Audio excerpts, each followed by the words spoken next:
Hello, my name is Brent McMurtry, and I am a transportation engineer who works for Urban Systems and is working with City of Saskatoon staff on the Neighbourhood Bikeways project. Welcome to the 14th Street corridor video in our Neighbourhood Bikeways series. This video will provide a summary of the key findings from the existing conditions review, first round of public engagement, and share the recommended designs for the corridor. The top map shows that sidewalks exist on both sides of the street for much of the corridor, and that the Mawson Trail runs perpendicular to the corridor at the west end. Additionally, an existing pedestrian and cyclist signal is located at Clarence Avenue.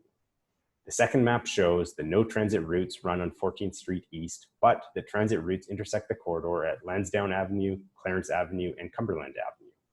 The last map shows that average on-street parking utilization is moderate throughout most of the corridor, with an average parking utilization around 50% for most blocks.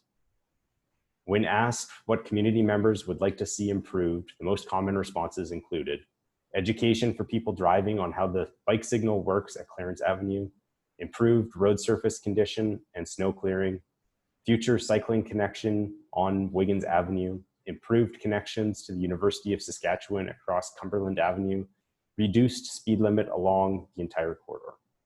The opportunities and challenges identified through the first round of public engagement have directly influenced the recommended design presented in the following slides. 14th Street is designed as a shared neighborhood bikeway. The following design treatments will ensure the street is comfortable and safe for people walking and biking. At Saskatchewan Crescent, a new painted crosswalk and new all-way stop control will improve intersection safety and connections to the Mawson Trail. Parking is maintained on both sides of the street for the corridor, and the stop signs at University Drive will be flipped to allow people biking on 14th Street to continue free flow. We have developed 3 different intersection options for the closure between Temperance Street and Lansdowne Avenue. All 3 options add curb extensions to shorten pedestrian crossing distances and change the intersection traffic control to add stop signs for north-south traffic on both Temperance and Lansdowne Avenue, allowing people walking and biking to move through the area without stopping. The first option is to create unidirectional bike lanes with a plaza area between the westbound and eastbound lanes. The second option is to create a bidirectional bike lane on the north side of the street to allow the plaza space to be adjacent to the south curb. And the final option is to create a bidirectional bike lane on the south side of the street with the plaza space adjacent to the north curb. Through the next section, parking is maintained. The yield signs on Albert Avenue will be changed to stop signs for north-south traffic, and a new sidewalk will be added to improve pedestrian and safety connectivity along 14th Street, pending further feasibility evaluation.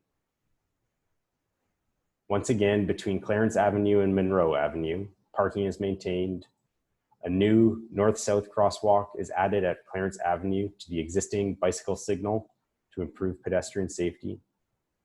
New curb extensions at McKinnon Avenue to improve pedestrian safety and reduce traffic speeds.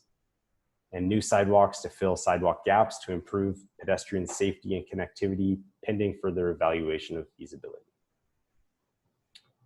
Through the next section from Munroe Avenue to Ewart Avenue, new curb extensions at Wiggins Avenue to improve pedestrian safety and reduce traffic speeds. Parking is once again maintained, and the yield signs for north-south traffic will be changed to stop signs.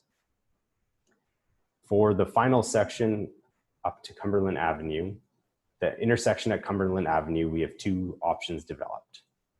Option 1 would add bidirectional raised cycle track on the north side of the street to improve the safety and connectivity to the multi-use path east of the Cumberland Avenue intersection.